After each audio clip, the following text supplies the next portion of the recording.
जय हिंद दोस्तों, नमस्कार। इस वीडियो में हम 28 और 29 दिसंबर को एनटीपीसी के एग्जाम्स में पूछे गए जीएस के प्रश्नों को हम एनालिसिस करने वाले हैं। साथ ही साथ इससे आपको अनुमान लग जाएगा कि आगे आने वाले जो परीक्षा होंगे उसमें किस प्रकार के प्रश्न पूछे जा सकते हैं और किस टॉपिक से आने वाले हैं। मैथ के प्रश्नों के लिए हम अलग से वीडियो लाएंगे, तो चलिए शुरू करते हैं। पहला प्रश्न है, भारत का सबसे लंबा नेशनल हाईवे कौन सा है? तो भारत का सबसे लंबा नेशनल हाईवे है वो है NH-44। काफ़ी आसान प्रश्न पूछे गए थे। अगला प्रश्न है, वर्तमान में बिहार के राज्यपाल कौन है, यानी कि गवर्नर कौन है? तो वह है फागू चौहान। जितने सारे भारत के स्टेट हैं उन सारे स्टेट के राज्यपाल और मुख्यमंत्री को अच्छे तरीके से याद कर लें, क्योंकि एक न एक प्रश्न रहना अनिवार्य है, निश्चित रहेगा। अगला प्रश्न है, बंगाल विभाजन के निर्णय की घोषणा 19 जुलाई 1905 को भारत के किस तत्कालीन वायसराय ने की थी? तो बंगाल विभाजन से संबंधित प्रश्न था, तो वो किए थे लॉर्ड कर्जन ने। 16 अक्टूबर 1905 से ये जो बंगाल विभाजन का जो निर्णय थे, इसकी जो घोषणा हुई थी, ये प्रभावी हुआ था। अगला प्रश्न था, पानीपत की दूसरी लड़ाई से संबंधित था। पानीपत की जो दूसरी लड़ाई हुई थी 5 नवंबर 1956 को अकबर की सेना और उत्तर भारत के किस हिंदू शासक के बीच हुआ था? तो पानीपत की जो दूसरी लड़ाई हुआ था वो हेमूचंद विक्रमादित्य और अकबर की सेना के बीच हुआ था, जिसमें अकबर की सेनापति जो था खान जमान और बैरम खान, ये इसकी निर्णायक जीत हुई थी। अब देखिए, पानीपत से संबंधित जितने सारे प्रश्न बनते हैं हमने यहाँ पे लिख डाले हैं। पहला प्रश्न है कि पानीपत की जो पहली लड़ाई है कब हुई थी? तो 1526 में हुआ था, 21 अप्रैल को। इब्राहिम लोदी और बाबर के बीच में हुआ था, जिसमें बाबर की जीत हुई थी। और 1526 में ही मुगल वंश की नींव रखी थी किसने? बाबर ने। दूसरा जो है, पानीपत की जो दूसरी लड़ाई है वो 14 जनवरी 1761 को हुआ था। अहमद शाह अब्दाली और मराठा सेनापति सदाशिव राव भाऊ के बीच हुआ था। काफ़ी इंपॉर्टेंट है, तो ये भी आप याद रखें। अगला प्रश्न जो था, भोपाल गैस त्रासदी से हुआ था। जो भोपाल गैस त्रासदी है ये कब हुआ था? तो ये हुआ था 1984 में। और इसमें कौन सी गैस का रिसाव हुआ था? तो वो था मिथाइल आइसोसाइनाट MIC का रिसाव हुआ था, जिसकी वजह से कई लोगों की जानें गई थी। तो काफ़ी इंपॉर्टेंट प्रश्न है। अगला प्रश्न था, चुनाव आयोग भारतीय संविधान के किस अनुच्छेद में आता है? तो चुनाव आयोग जो है भारतीय संविधान के 324 जो अनुच्छेद है उसमें आता है, उसके अंतर्गत रखा गया है। एक चीज़ और यहाँ पे याद कर लें कि वित्त आयोग किस अनुच्छेद से संबंधित है? तो 280 अनुच्छेद जो है उसमें वित्त आयोग का वर्णन है। अगला प्रश्न जो था काफ़ी इंपॉर्टेंट है, सैडल पीक चोटी कहाँ है? तो सैडल पीक जो चोटी है वो है उत्तरी अंडमान में, और इसकी ऊंचाई कितनी है? तो 732 मीटर है। तो इससे प्रश्न आया था, काफ़ी इंपॉर्टेंट अच्छे प्रश्न थे। अगला है कि राज तरंगिणी के लेखक कौन है? देखिए कितना आसान प्रश्न है, तो इसके लेखक कौन है? कल्हण। अगला प्रश्न वंदे भारत एक्सप्रेस से था। वंदे भारत जो एक्सप्रेस ट्रेन है यह सर्वप्रथम किन दो स्थानों के बीच चली थी? तो वो चली थी नई दिल्ली और वाराणसी के बीच में। अगला प्रश्न है, सबरीमाला मंदिर कहाँ है? तो सबरीमाला मंदिर वो है तिरुवनंतपुरम में। अगला प्रश्न है, कंप्यूटर का दिमाग किसे कहा जाता है? काफ़ी आसान सा प्रश्न है, तो किसे कहा जाता है? वो है CPU। CPU का फुल फॉर्म क्या होता है? Central processing unit. अगला प्रश्न है, कवक और किन पौधों की जड़ों के बीच का एक सहजीवी रिश्ता है? तो वो है संवहनी पौधा। कवक और शैवाल ये भी संवहनी सहजीवी पौधा का उदाहरण है, तो ये भी आप याद रखें, काफ़ी इंपॉर्टेंट है। अगला है, सूरत किस नदी के किनारे स्थित है? तो नदियों के किनारे बसे शहर से एक प्रश्न यहाँ पे दिया हुआ है, तो इससे संबंधित जितने सारे प्रश्न बनते हैं आप जरूर याद कर लें। इससे संबंधित हम एक वीडियो बना रखे हैं, उससे आप डिस्क्रिप्शन में लिंक हमने दे रखा है, वहाँ से आप जा करके देख सकते हैं, या फिर प्लेलिस्ट से जा करके देख सकते हैं। अगला प्रश्न है, इंडोनेशिया की राजधानी कहाँ है? तो इंडोनेशिया की राजधानी क्या है? जकार्ता है। अगला प्रश्न है, US ओपन की विजेता कौन है? तो US ओपन के विजेता ये भी पूछा गया था। तो पुरुष में अगर देखेंगे तो डोमिनिक थेम है, और महिला में देखेंगे तो नोआमी ओसाका है। तो दोनों इंपॉर्टेंट है, याद रखें, पूछा जा सकता है। अगला प्रश्न था कि दूरी का मात्रक क्या है? तो दूरी का मात्रक ऑप्शन से अगर चले तो ऑप्शन से सही आंसर था प्रकाश वर्ष। अगला प्रश्न है, भारत के वर्तमान मुख्य न्यायाधीश कौन है? काफ़ी आसान सा प्रश्न है, तो वो है शरद अरविंद बोबड़े। कितने नंबर के हैं? तो 47वें हैं। अगला प्रश्न, भारत द्वारा चंद्रयान प्रथम कब भेजा गया था? देखिए चंद्रयान से भी यहाँ पे प्रश्न पूछा गया, तो काफ़ी इंपॉर्टेंट है। तो चंद्रयान प्रथम जो भेजा गया था वो 22 अक्टूबर 2008 को भेजा गया था श्रीहरिकोटा से। और चंद्रयान 2 लॉन्च किया गया था जो 15 जुलाई 2009 को लॉन्च किया गया था, वो भी श्रीहरिकोटा के रितेश सतीश धवन अंतरिक्ष केंद्र से यह छोड़ा गया था। काफ़ी इंपॉर्टेंट है, तो दोनों का आप याद रखें, चंद्रयान 1 और चंद्रयान 2। अगला प्रश्न है, निर्वाचन आयोग भारतीय संविधान के किस भाग में है? तो देखिए, निर्वाचन आयोग जो है भारतीय संविधान के भाग 15 में, किस में? भाग 15 में। और अनुच्छेद जो पूछेगा तो कितना हो जाएगा? अनुच्छेद 324 से 329 तक है निर्वाचन आयोग का वर्णन। और निर्वाचन आयोग से संबंधित और कुछ देख लेते पॉइंट। इसकी स्थापना कब हुई थी? तो 26 जनवरी 1950 को इसकी स्थापना हुई थी। वर्तमान में मुख्य चुनाव आयुक्त कौन है? तो सुनील अरोड़ा। और चुनाव आयुक्त की नियुक्ति कौन करती है? तो वो करती है राष्ट्रपति। अगला प्रश्न, जैव विविधता दिवस कब मनाया जाता है? तो जैव विविधता जो दिवस है वो 22 मई को मनाया जाता है। देखिए, दिवस से संबंधित जितने सारे इंपॉर्टेंट प्रश्न बनते हैं उसे आप अच्छे तरीके से याद कर लें। पृथ्वी दिवस कब मनाया जाता है? तो 22 अप्रैल को। राष्ट्रीय महिला दिवस 8 मार्च को। और विश्व ओजोन दिवस 16 सितंबर को। तो दिवस से भी संबंधित प्रश्न पूछे गए थे, काफ़ी इंपॉर्टेंट है, तो याद कर ले। अगला प्रश्न है, भारत में कुल कितने स्थान रामसर में उल्लेखित हैं? तो टोटल है 42। काफ़ी ये प्रश्न है, काफ़ी आसान सा प्रश्न था, पूछा गया था। और रामसर जो संधि हुई थी कब हुई थी? तो 1971 में हुई थी, तो इसे भी आप याद रखें। अगला प्रश्न है, किसी वस्तु का चंद्रमा पर द्रव्यमान और भार कितना होगा? तो किसी वस्तु का चंद्रमा पर द्रव्यमान और भार जो होता है पृथ्वी पर भार के 1/6 गुना होता है। तो ऐसा इससे भी संबंधित एक प्रश्न था, काफ़ी इंपॉर्टेंट। अगला प्रश्न है, मुकुर्थी नेशनल पार्क कहाँ पे है? तो मुकुर्थी नेशनल पार्क जो है तमिलनाडु में है। नेक्स्ट प्रश्न है, central pollution control board CPCB इसकी स्थापना कब हुई थी? तो सेंट्रल पोल्यूशन कंट्रोल बोर्ड की जो स्थापना हुई थी 1974 में हुई थी। अगला प्रश्न, DRDO के प्रमुख कौन है? तो DRDO के जो प्रमुख है अभी वर्तमान में जी सतीश रेड्डी। कौन? जी सतीश रेड्डी। काफ़ी आसान सा प्रश्न आया था। और DRDO का फुल फॉर्म क्या होता है? तो the defence research and development organisation. और इसकी स्थापना कब हुई थी? तो 1958 को स्थापना हुई थी। और इसका हेडक्वार्टर कहाँ पे है? तो न्यू दिल्ली में है। अगला प्रश्न है, विश्व पर्यावरण दिवस 2020 का थीम क्या था? तो थीम पूछा गया था इस बार, तो थीम जो था वो जैव विविधता, सेलिब्रेटी बायोडाइवर्सिटी इसका थीम था विश्व पर्यावरण दिवस 2020 का। और विश्व पर्यावरण दिवस कब मनाया जाता है? तो 5 जून को मनाया जाता है। और इसकी जो 1974 में संयुक्त राष्ट्र महासभा द्वारा प्रत्येक वर्ष 5 जून को विश्व पर्यावरण दिवस मनाने की घोषणा की गई थी। और उसी के बाद से प्रत्येक वर्ष 1976 से यह दिवस मनाया जा रहा है। अगला प्रश्न है कि पदार्थ की मात्रा किससे नापते हैं? तो पदार्थ की जो मात्रा है उसको मोल से नापते हैं। किससे?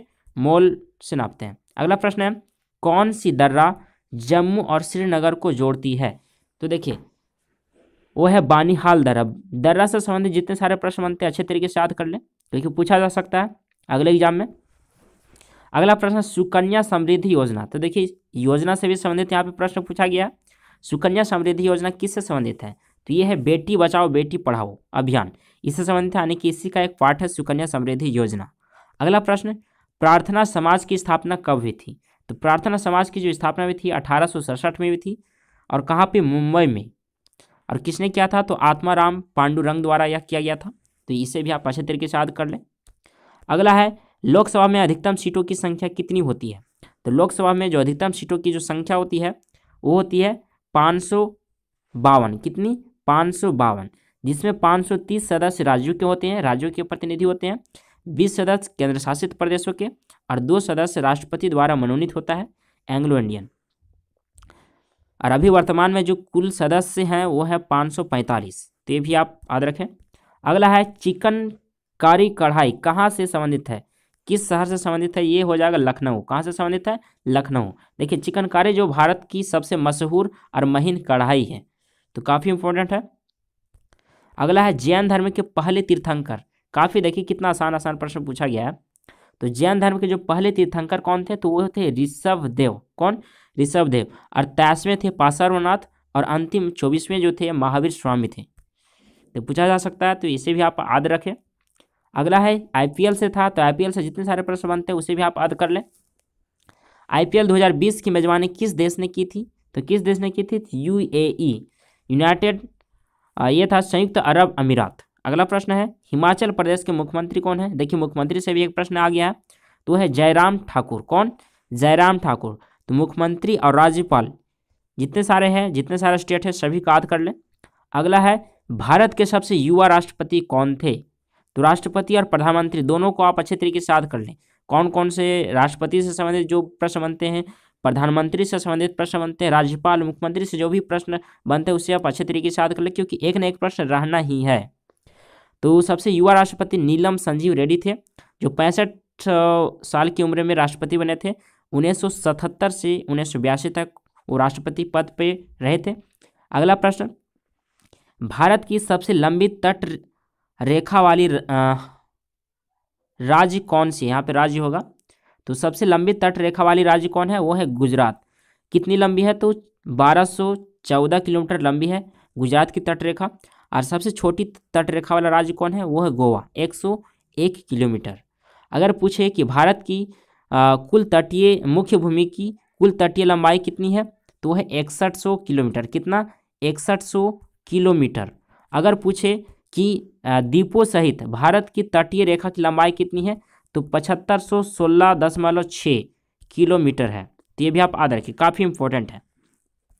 अगला प्रश्न है माइक्रोसॉफ्ट के सीईओ कौन है? तो माइक्रोसॉफ्ट के जो सीईओ हैं सत्या नडेला। कौन? सत्या नडेला।